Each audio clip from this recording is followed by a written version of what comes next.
Good afternoon. I'm Mr. Bryson. I teach high school physical science and Algebra 1 at New Tech Collinwood. Hi, I'm Miss Thompson. I teach world history and American history at New Tech East High School at East Tech. Hi, I'm Miss Ward and I teach English 1 and AP English Language at Facing History New Tech High School in Old Brooklyn. Guys, before we get started, I just have a question. Okay, so Mr. Bryson, I heard that it's 5G towers that are causing like this coronavirus outbreak. You heard that? I've seen that. I've seen that trash. You know what I heard? I heard that surgeons are actually using boxing gloves now because they're running out of their regular gloves in the hospitals. Whoa. Where are you getting that misinformation from? That's definitely not true. Okay. All right, guys. That's enough. You two are teachers and you are throwing around information that we all know is not correct. All right. So my question is, what does discourse that promotes the common good look like? Because what y'all are doing is not that.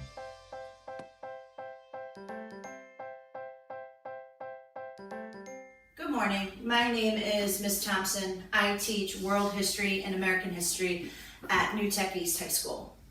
In this project, the coronavirus project that we are talking about, it makes me want to look back in history and see, is there any other times in history that we've dealt with a pandemic? And the answer to that is yes. In 1918, there was the Spanish flu. And in fact, in today's news, Governor Mike DeWine and Dr. Amy Acton of Ohio have referenced the Spanish flu or the pandemic of 1918 numerous times in their daily briefings. So what I'm going to do is I'm going to give you a little bit of history about it. It was known as the Spanish flu or the Spanish lady. Now, when I was going back and doing the research in this, because contrary to popular belief, I was not alive in 1918, I have to go back and do research. And so when I went in to do research, I have to look at sites. And when I'm looking at sites, there are three things that I need to take into account when I am researching. The first is reliable, credible, and then the bias. Every single reference or any type of information, whether it's a primary source or a secondary source, you need to make sure that they are reliable, they are credible, and what is the bias of the author. So I started going through and doing research, and I was looking at different websites, and one of the things that I would do is to reference to make sure that this site was credible and reliable. And just because it has the word science in it doesn't mean that it is a credible or reliable source, because anybody can make anything on the internet and it can say science news and written by a 14-year-old freshman who just decided to do some crazy thing on the internet. So you have to look and see where they get their information from. What are their sources? What are their references? There should be references of where they're getting their data and information. And those are the things that you need to check. So I looked at resources like the CDC, History.com, Oxford Dictionary, medical journals, things that are well established as being credible and reliable sources. And one of the things that I found that was interesting that I didn't even know is that the Spanish flu was called the Spanish flu because people believed that it started in Spain. And at that time, and up until probably about the maybe 1970s, 1980s, maybe later, they named massive illnesses by where they began. So people believed that the Spanish flu started in Spain, and so that's why it's called the Spanish flu, or it was referred to also as the Spanish lady. So why do people think that that's not true? Well, scientists, historians, doctors have researched this. And the more and more that they research this, they have realized that they can't determine exactly where the flu or where this disease started, because there are two major factors. One, and the most major factor, is that World War I was going on. So in the word World War I, it was a world war, and lots of countries were involved in this war. On one side, you have France and the United States and England. Against, you have Germany, Austria-Hungary, Italy. They're fighting, and all of their allies. You should have learned in world history, whether that was this year or 4 years ago, 3 years ago, there were four main causes of World War I. And one of them was alliances, that I got your back kind of mentality. So even though there were three majors, the Triple Alliance and the Triple Entente, who were fighting, there were lots of other countries that were brought in, and because they were helping each other. And one of the major aspects of war is when a country is fighting, they're going to control their media. And ways they control their media is through propaganda, where they send out newspaper articles, they make posters, they make little films that go into the movies. They do different things to try and influence the people in that country to believe in what they're fighting for. There's also propaganda that goes against the other countries. And then there's just the word of mouth and different things that are going on. Well, they censor bad news. That means they keep bad news out of the media. In World War I, Spain was not a part of World War I. Spain is a major seaport. If you see, you have water almost all around it, okay? It's a peninsula, which means it's surrounded on three sides by water. And it was neutral. You have the bluish green countries that were fighting together, and then you have the reddish countries that were fighting together. And, but Spain was neutral. Meaning that it was neutral, it meant that it didn't censor because it wasn't fighting with anybody. And so Spanish newspapers were showing how many cases they had of this flu and reported it out that there was this bad flu and lots of people had it. And it was because of the fact that they actually legitimately and accurately cited how many examples that they had is what caused people to think that the flu started there, because the other countries like the United States and England and Germany and Austria-Hungary, they were not reporting accurately how many cases. So that's one reason why people thought that the Spanish flu started in Spain. But actually, because of Spain's location, there was a lot of railroad tracks that went through Spain into France and France into Spain, and a lot of people traveled back and forth because with this being Spain and Portugal being neutral and being on the water, it was a logical place for people to go to leave Europe.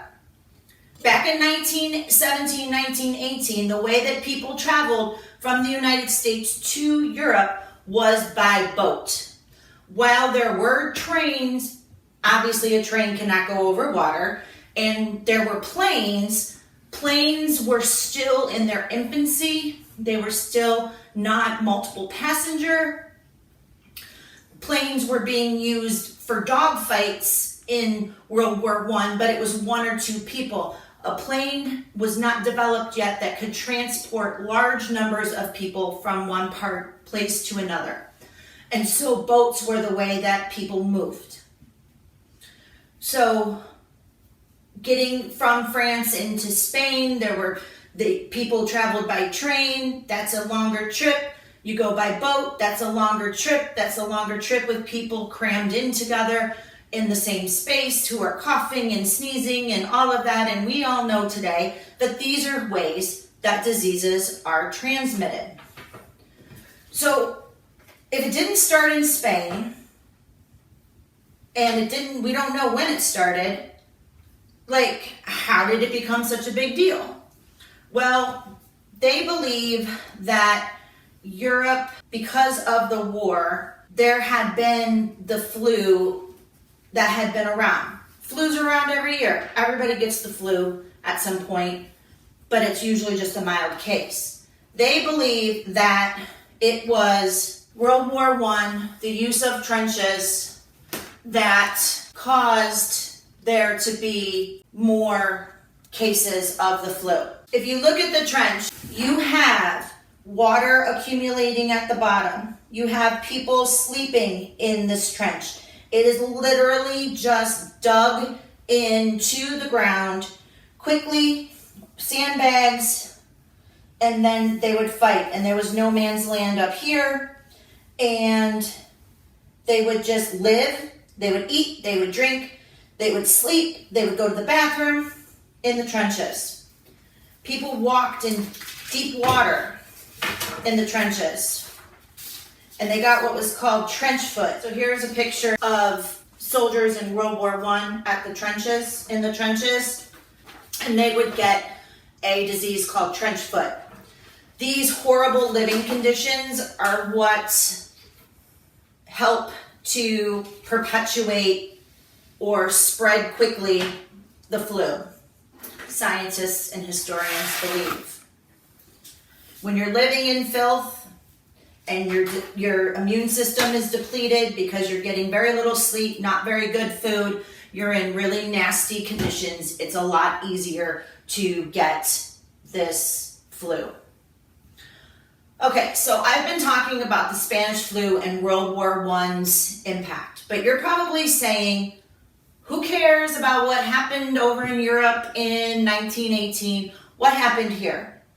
So the first cases here in the United States were reported in March of 1918, and they were at different military bases throughout the country. But here in Cleveland, in the CLE, the first cases of this influenza are not recorded until October, where you have the mayor of Cleveland and the governor of Ohio speaking on the need to protect ourselves, to get into the right state of mind. Now, you have to remember, early 1900s in Cleveland, this was a very industrial town. There were a lot of people that were crowded together, living in horrible conditions, that worked in the city. And so a flu would spread really, really fast. And so here's some examples. The Spanish flu, somebody said, don't spit, you'll get the flu. And this one saying, open your windows and get fresh air. So there was all kinds of signs and different things that said, hey, what's going on? We need to fix this. Here's an order from the mayor of Cleveland ordering a lot of different things to be shut down. And here's an interesting note. In 1918, the ways of communication were newspaper, telegraph, signs. There was some radio, and some people had telephones. But yet, on October 14th, Cleveland schools said that if the absentee rate on the 15th exceeded 20% of the population, then they would close the schools. Well, guess what? On October 15th, there were 12,500 absences, which was over the 20%. And so the school district closed. But teachers and nurses had to investigate. And lo and behold, without the internet, it became evident that the kids stayed home sick because they wanted the schools to close. So you're not the first group of kids that can send messages around without the internet. With the internet, they could do it without. They were supposed to reopen, but then there were 200 new cases that weekend, and so they ended up keeping the schools closed. So, the word of mouth and the power of information is important. Thank you. This is CMSD.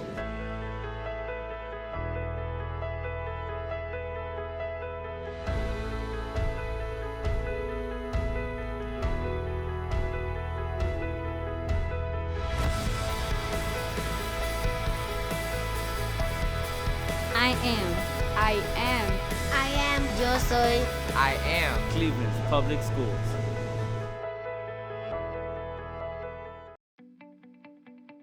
I was born and raised in Cleveland, Ohio. I'm in the Fulton, Memphis area. My wife and I and our 3 boys live in Edgewater. I live in the Lakeshore Collinwood Arts District.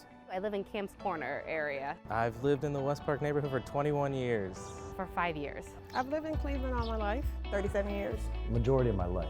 All my life. 18 years.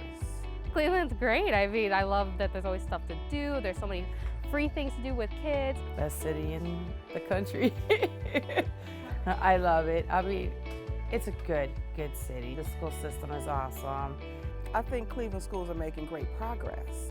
New things are happening at CMSD, you know, I want to be a part of that. So the Cleveland Plan was legislation that was put in place in 2012 to be able to transform Cleveland's public schools. The change in the school district in the last 10 years is one that's focused on high performance, that's focused on providing school choice for families so they can figure out what school is best for them, and moving into a period where we're acknowledging that education needs to change for our students, for our economy, for our families, and how do we meet families where they are to do that. The schools offer far more choices. They're more career-oriented. All kids don't learn the same. All kids aren't interested in the same things. I like the fact that we do have those choices. If your child needs a particular approach or needs in the kind of classroom to help meet their growth, I think the Cleveland Plan is about providing those options to them. I've just been really happy with the preschool here.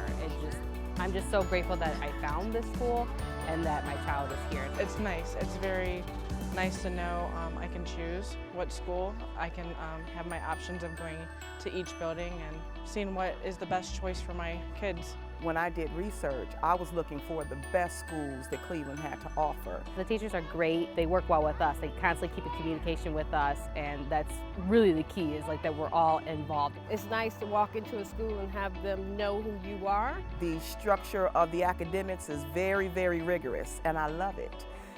I am a 2016 graduate of Cleveland Early College High School on the John Hay campus.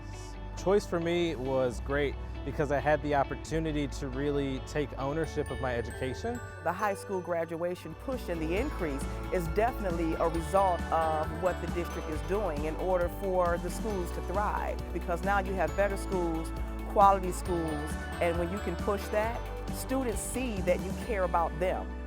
Now they begin to care about their education. We stand with 117 private colleges that are going to offer every student in the public school system of Cleveland, Ohio, free college tuition. Say Yes to Education is an initiative in our city which offers wraparound support services to students and their families so that students can be most successful in their K-12 education. Probably the biggest headline of Say Yes is that it's going to offer last dollar tuition scholarships to students to any public 2- or 4-year institution, as well as accredited Pell-eligible career and technical trainings. Families at this point have no choice to say that, oh, my child, I can't afford college, or I'm not going to send my child to college, because that opportunity is there. The barriers, the social, economic, demographic, all of the things that especially a lot of urban kids have to endure, which prevents a lot of them from prospering, are definitely minimized. It's amazing. I couldn't be happier with the way Cleveland is moving up. We are doing what we set out to do in 2012 with the Cleveland Plan. We are actually seeing results, and that's a great thing. It's an incredible accomplishment. We don't see this kind of growth in an urban district elsewhere in this country. The children are the future. Anything that we do, we have to plan for them to get a great education, a quality education that is technologically advanced so that they're prepared. And with that preparation, you can't stop us, cannot stop us. So look out every other city, because Cleveland is on their way.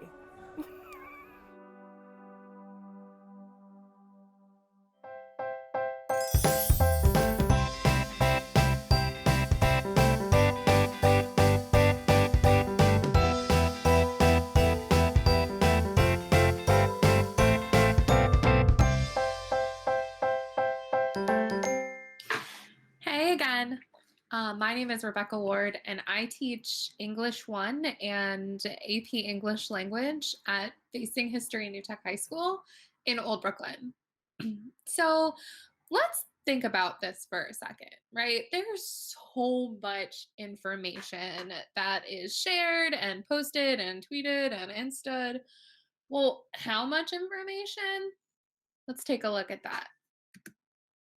Well, every minute there are 18,100,000 texts, 4,497,420 Google searches, 188 million emails, 277,777 Instagram posts, and 511,200 tweets every minute. That's every minute. That is so much information going out into the world all of the time, right? And this is according to a study called Data Never Sleeps 7.0. And according to Forbes magazine, this information increases at an exponential rate every single year. Right? That's a lot of information. So when we think about it, how much of everything that's being tweeted and posted and shared and searched and viewed is actually true? And how do we know? And what responsibility do we have to examine the veracity or the truth of the information before we post it to our feed, story, timeline thing? Especially now, because I don't know about you guys, but I am glued to my phone 99% of the time while we are in this COVID-19 situation. I try to read, I go for walks, I do lots of other things, but I find myself spending a lot of time on my phone as a way to connect to people I can't see in person anymore. So I'm on my phone a lot more than I used to be. If we're looking at all this information, we're sending all of these texts, we're sharing all of these posts, we're tweeting all of these tweets, how do we figure out what's true and what's not? And is there an easy way to decide? Well, I propose to you that your English teachers and librarians have an excellent solution to this modern conundrum, because we use the CR.A.P test. That's right. We're out there every day checking for crap, and we want to make sure that you are too. So, what is CR.A.P? I thought you'd never asked. Well, the CR.A.P test is a way to evaluate a source to see if it's something worth using in a research paper. But CR.A.P works just as easily for social media posts and news as it does for academic sources and articles. So let's take a look at what CR.A.P really stands for. So the first thing we look at with CR.A.P is currency. Now, you might be thinking that currency means money, and you'd actually be correct, but not in this circumstance. When we're talking about currency of a source, we're actually talking about, is it from an appropriate time period? It's currentness, if you will. When was it originally published? And does the time frame fit your needs? This is really important, especially right now. So let's do a thought experiment. Say you were thinking about, I don't know, researching American literature from the 1930s. Well, that's information doesn't change very often. If I wanted to look at an article that was maybe 5 or even 10 years old, that's probably okay because there's not much new about American literature in the 1930s that comes out every single second. But if we're looking for accurate current information about the current coronavirus outbreak that we're dealing with in our world, information even from the beginning of last month could be considered too old. So when you're thinking about currency or the currentness of a source, you want to make sure that the time frame works for the subject that you're thinking about. Because sometimes an older source works, but sometimes it doesn't. So how current is the information that you're looking at? The next thing we want to take a look at is reliability. Can you depend on the information and trust it to be accurate? Does the author use evidence and cite their sources? Yes, I know. I'm an English teacher asking you to cite your sources. We always do that, right? But everyone should do that all the time. If someone is giving you information and saying that it's factual and they don't cite a source that you can easily check, their information might not be reliable and you probably shouldn't take it at face value. Is there a reference to anything official or something that you trust, right? A resource that you trust? Is the spelling and grammar correct? And can you verify that information through multiple sources? So, we're going to look and see if a source is reliable. And that can be really difficult and tough when it comes to social media right now, because you can have things being shared by someone that you care about, by people that you respect. I love my Uncle John, but if he's sharing information about COVID-19 and he's not a doctor or a disease expert, can I trust it? That leads us to the A in C.R.A.P, which is authority. Can I trust the source that the information comes from, right? Who's the author and do they have any credentials? Who published the information? Who signs their check at the end of the day? Even something as simple as looking at the end of their URL, right? Just because somebody owns a .org or a .com doesn't mean that their information is true and accurate. But if you look at a .gov or a .edu, those tend to be a little bit more reliable. Now, finally, there is always a P in C.R.A.P. And the P here stands for purpose. Why is the author publishing this resource? Like, why did somebody put it out there? Are they trying to give you information that you need? Are they trying to persuade you to see things their way? Or are they trying just to make you laugh because right now we could all use to laugh? Or are they trying to sell you something?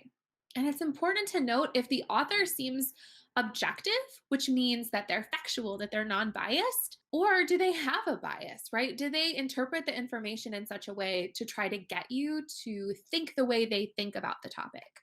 So that's C.R.A.P.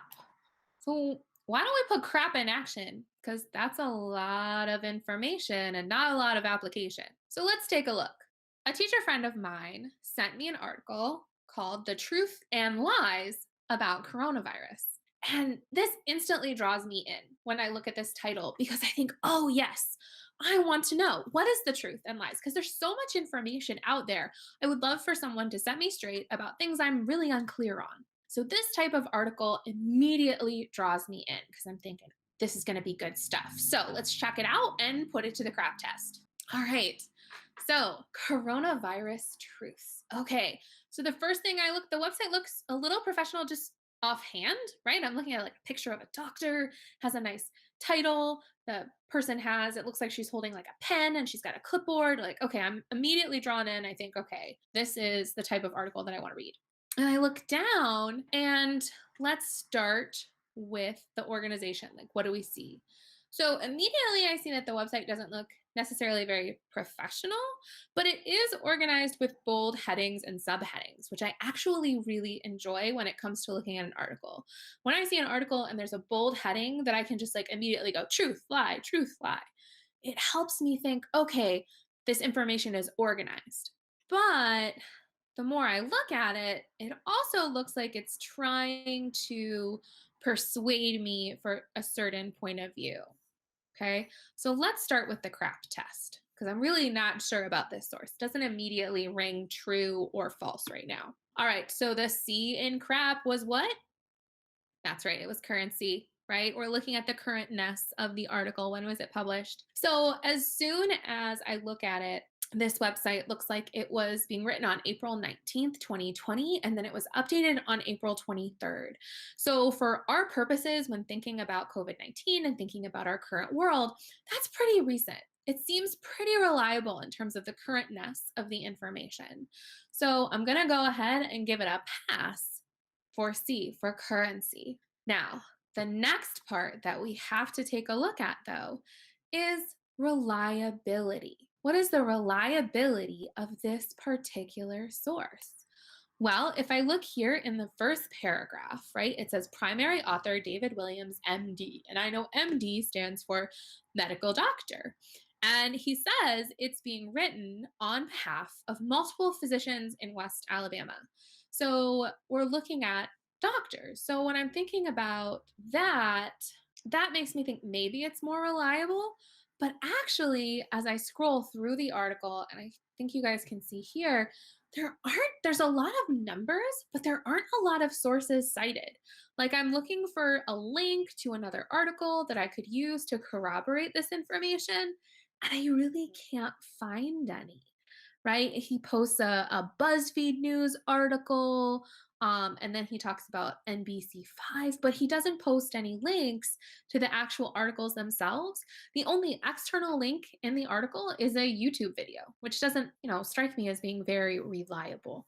So I think for reliability, this article is going to have to get a fail. So let's keep going. Well, what about authority? We said before that these authors are doctors. They seem to have a lot of combined experience, and they make sure that they list that. But what they don't talk about is any kind of extra expertise or credentials when it comes to what we call epidemiology, which is the study of the spread of disease. So I'm not sure that I buy that these authors have any real authority when it comes to this information. Now, when we think of authority, we also look at the URL. Where does this website actually come from? Is it sponsored by the CDC or the WHO? Doesn't look like it. It actually, if you look here, if you look really closely at the URL, it's what's called a GoDaddy site. Well, what's a GoDaddy site? It's a website that anybody can buy. It's basically a website hosting service, which means that I could buy a GoDaddy and say that I'm an expert on prehistoric archaeology, when in truth, I'm just an English teacher. So because anybody could buy one of these websites, it doesn't have the authority that we need to say that it passes the CRAP test. So for authority, again, this website is a big fail. Finally, that brings us to purpose. And this can be a little harder. You actually have to dig a little bit more into the article, but really all you have to do for this one is kind of skim the headers, right? It says, lie, COVID-19 is more infectious than influenza, or lie, COVID-19 is more dangerous than influenza. And it seems to be attempting to prove that this is not something that we should be worrying about. And that's a pretty common misconception that is being spread around. A lot of people want to downplay how important it is to social distance and to stay at home during this time. So for purpose, I can clearly tell that this website is biased and it's trying to persuade us not to go out or not to follow the guidelines the government is putting in place at this time. So that leads me to believe that even though initially I thought this would be a good source and I thought it might be good information, when I put it to the CRAP test, it's a huge fail. Let's take a look at another one. You can see this one here on the screen. And this one is pretty interesting. So we've taken a look at an article that was portraying false information for a negative cause or to present a certain perspective or point of view to convince people. But this source is actually from something called The Onion, which is known to be a satirical website. So they publish false information, right? But the purpose of their false information is to entertain. So a shortage of supplies forces surgeons to wear boxing gloves for operation. Obviously, this is untrue, right? If we put it to the CRAP test, currency published on Wednesday, it's pretty current. So it passes currency, but once you get past that, reliability, we know this website's not reliable. Authority, it's not published by anybody who has any kind of good information, right? And the purpose obviously is to entertain. So should you share it? That's up to you. But I would consider adding another consideration to the CRAP test. And that is, does the source you're sharing lead to the common good, right? And that means, does the information that you're attempting to put out into the world, does it help people or could it hurt someone? A lot of the stuff going around is informational and good. Stuff about washing your hands or how to be safe or to wear a mask. That's great information and we should be posting and sharing it. And when you read a post about what it's like to be at home for so long and what it's like to be in online school and all of those things, that's great because that's connecting to other people and that's sharing, right? But when we take a look at information that's being shared to be funny, that isn't always true, or might point out or poke fun at a particular group of people for a particular reason, we want to make sure that the stuff we're sharing is funny for everyone, not just for us. And so thinking about, does it pass the CR.A.P test? But also, does it make the world a better place? Is something we really should consider before we post something on social media or share it with our family and friends. So I'm encouraging you to follow the advice and example of English teachers and librarians out there everywhere who are putting their sources to the CR.A.P test. This is CMSD.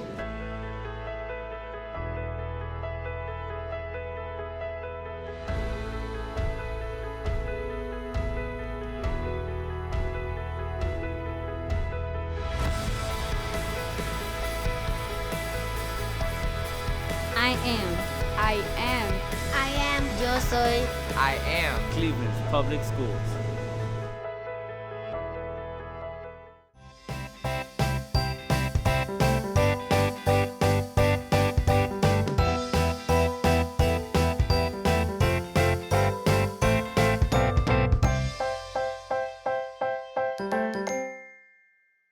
Good morning. I'm Mr. Bryson, and I teach math and science at New Tech Hollywood High School. Right now, we're in uncertain times. We're not sure a lot about what's going to happen with the coronavirus. We're not sure how many cases we're going to have confirmed next month. We're not sure when this will slow down. We're not sure if it'll speed up. We're not sure if it's going to stop and then speed up again, right? But science and math allows us to make predictions that leads us in the right direction, even if those predictions aren't perfect. And actually, a lot of the skills and concepts that you've learned in Algebra 1 help us make pretty good predictions or reasonable predictions. So we're actually going to start with this data from the cases in Ohio in the month of April. So in this set of data, we have our dates in April as our X values. Our inputs are independent variables. We're starting with 0, April 0, which is actually March 31st, up until April 25th, so we can make a prediction for how many cases will be confirmed in Ohio on April 30th. Then we have our cases over here, our Y values, our dependent variable, our outputs. On March 31st, there was 2,199 cases. That is our April 0. That is our initial value, our Y-intercept. And on April 25th, we have 15,587 cases. We are going to use all of this information to help us make a prediction for how many cases there will be on April 30th. So just looking at this, I don't feel confident in making a prediction, just not looking at this data table.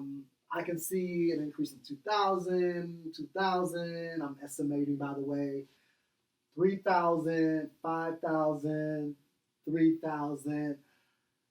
No, maybe if I looked at this in a visual setting. Okay, so now I have a scatter plot. Maybe if I knew if this was linear or exponential. And you might recall that this makes a difference because it tells us how quickly our cases are going to rise, right? If it's a linear or exponential model. If it is a linear model, that means that our cases or our Y values are going to increase by an added amount for every day, for every X value, right? And if it's an exponential model, that tells us that our cases are actually going to multiply every day by some amount. And if we're multiplying every day, then our cases are going to rise more quickly. So our prediction for April 30th here is going to be greater using an exponential model than it will be using a linear model, all right? We can normally tell on a scatter plot or a graph if our model is going to be more exponential or linear by its shape. So a linear model pretty much looks like a straight line, linear line, and our exponential model looks more like a curve. So take a look at our scatter plot here and determine, is this a linear model or an exponential model? I'm not quite sure personally, so I'm going to actually use my understanding of multi-step equations to make a prediction for a linear model and an exponential model. So I'm going to have two predictions. I'm going to start with that.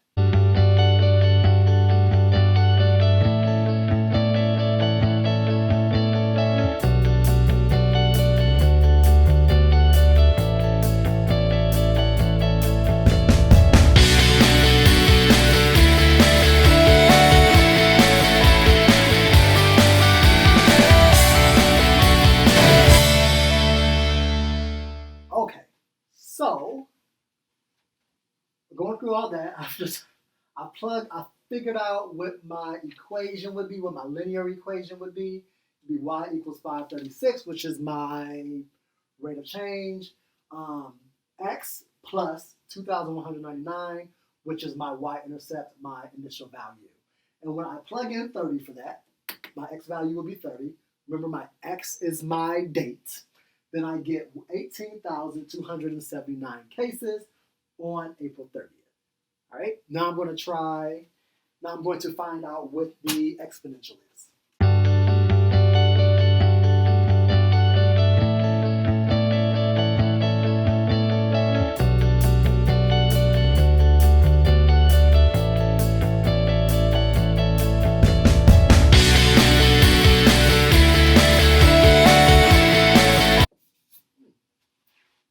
.08 is my multiplier.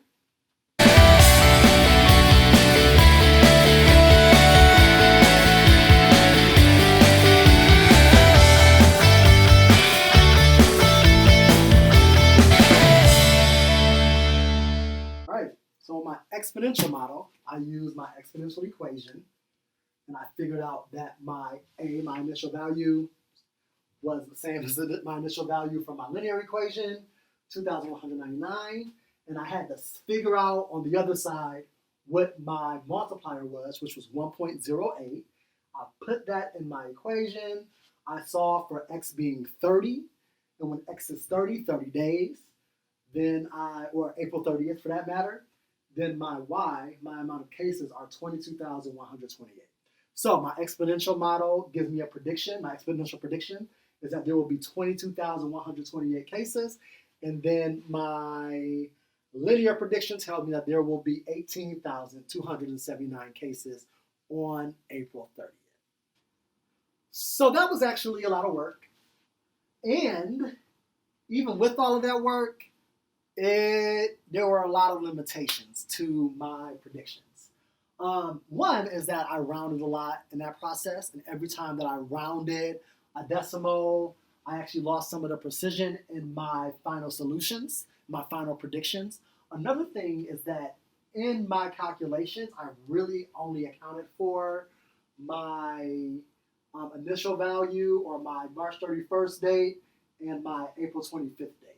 And what was in the middle was kind of lost in the sauce and not really accounted for in those calculations, because I was just trying to find a general trend with the math that I was willing to do at the moment. But we can use technology to give us a more precise solution and a more precise prediction. Again, it won't be perfect. It'll be just a little bit less imperfect. All right. And we're going to use our Desmos calculator, which you can use on your phone. You can download the app. It's free, or you can use it online. And again, I'm sure most of you are very familiar with Desmos anyway. We're just reviewing it. So as you can see here in Desmos, we have the same table that I have on the chart paper. And here is the scatter plot made from this table. It is very precise using this technology. And my scatter plot wasn't too bad. It was relatively close to what we see right here. When I put in the linear equation, I use the subscripts 1 for y and x to match my data table, subscripts 1 by x and y right here. I'm going ahead and click on that, and we can see the line of best fit for this data table, for this scatter plot. And if I'm looking for April 30th right here, my more precise, less imperfect prediction says that on April 30th, there should be about 17,617 cases of coronavirus on April 30th, right? Same thing We can do the same process for our exponential model. Y is regressed to AB to the power of x. Again, y and x have the subscript of 1 right next to them to match it with the same data table. I'm going to click there. And as we can see, our cases are increasing more quickly every day. Whoops, let me zoom out some so I can get to 30. And then at April 30th, we have about 25,571 cases using the exponential model. So now we have a little bit more confidence in two different predictions, in our linear prediction and our exponential prediction. And you can kind of compare how close the prediction that I made for my calculations were to the prediction that I got from Desmos, from linear and exponential. Looks like I overshot in my linear prediction based off of my calculations and undershot in the exponential, right? But either way, we see that the exponential is going to rise more quickly. There's going to be a greater amount on April 30th if we are going by an exponential model. We can also use Desmos to help us determine what is the better model to base our prediction off of, all right? And you may have already seen it. You may have been like, oh yeah, I remember that correlation coefficient. We were looking at Desmos, and I'll go back to it in a second. But the correlation coefficient was also there for us. And the correlation coefficient tells us how strongly two variables are related, right? So our variables in this case is our date in April related to our cases in April, or our total confirmed cases every single day, right? The stronger our correlation is, the correlation coefficient will be closer to -1 or closer to +1. The correlation coefficient will only range from -1 to +1. You can't have extra credit with the correlation coefficient. There is no correlation coefficient of 3 or even 1.01. It's only from -1 to 1.0. Again, the strongest are going to be here on the edges, and the weaker correlation coefficient is going to be here in the middle at 0. All right? We can also tell in Desmos in a second which of our models has a stronger correlation, right? Does our linear model have a stronger correlation, or does our exponential model have a stronger correlation? And again, that will help us determine which prediction is going to be more dependable, all right? So our linear model has a correlation coefficient, that's what our R represents, of 0.98, which is pretty close to 1.0. And our exponential model has a correlation coefficient of 0.9903, even closer to 1.0. So while these both are very close to each other, we are going to be able to depend more on our exponential model. So we're going to declare our exponential prediction as a prediction that we're going to go with today. All right. So we've determined with our correlation coefficients that our most dependable prediction is our exponential prediction. So we are going to make a prediction that on April 30th, Ohio will likely have about 25,571 cases. All right. A quick word about correlation. In this case, we see a very clear correlation between our April dates or time and cases. And it makes a lot of sense, right? As time increases, as time passes by, there will be more coronavirus cases. We could even go on ahead and conclude that our time here is actually affecting the amount of cases, right? However, every time that we see two things related or two things correlated does not necessarily mean that one thing is causing the other, all right? So let's look at this meme right here. In this meme, there is an implication that 5G radiation is causing coronavirus cases, right? And it is probably true that there is a correlation between 5G radiation and coronavirus cases, meaning that they are happening in the same areas, they are occurring in the same areas. But here's another meme, right? So we also see that in these same areas, there are more Subway shops. And in these same areas, there are more dogs with heartworm. And in these same areas, there are more KKK chapters, right? Or KKK participation. Now, are the subways causing coronavirus? Are the heartworms somehow mutating into none of these things are actually causing each other. Are they related? Yeah, they're related. There's probably an external factor, population density, affecting all of these things, right? So none of these things are actually causing each other. They're all being affected by population density. So they're all correlated, but they're not causing each other. So what does all this mean? Well, first, our multiplier in our exponential function is 1.08, telling us that every day in April, the amount of coronavirus cases multiplied by about 1.08. You can think about that as 108%. I think the easiest way to think about it is that the amount of cases has increased by 8% every day, about 8% every day. So does this mean that forever that our cases will increase by 8%? Sure, if we had an infinite amount of people and everything in Ohio stayed the same, and the world stayed the same for that matter. But we know that there's a finite population, and people who don't exist cannot contract coronavirus. We also know that things won't stay the same, right? We know that we actually have the power in affecting what happens to this curve.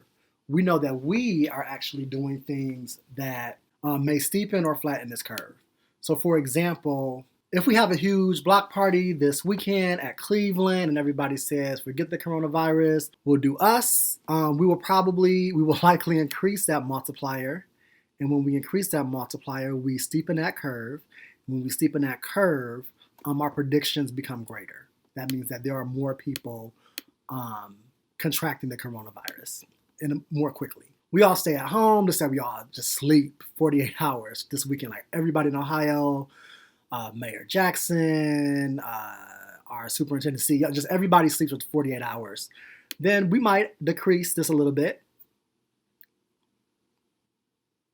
right? We're decreasing our multiplier, less people are interacting. That slows down the rise of coronavirus, right? And that's what people are talking about when they say flatten the curve. The fact that it was so difficult earlier to tell if this was linear or exponential is actually a really good sign.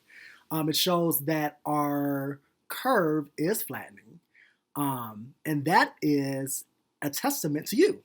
That is a testament to Ohioans staying at home, practicing better hygiene, following directions, and you should be proud of yourself for that, and you should keep it up.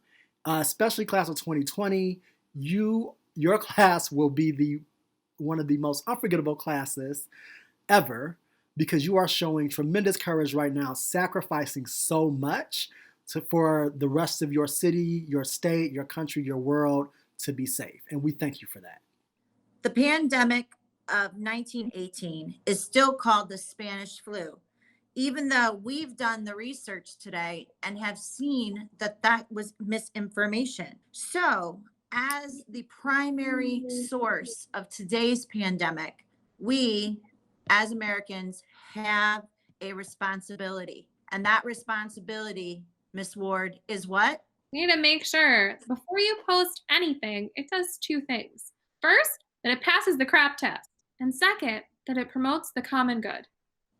This lesson airs on April 30th.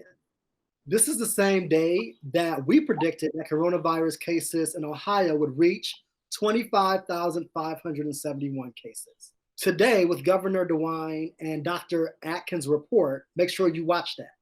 Compare our prediction to their report.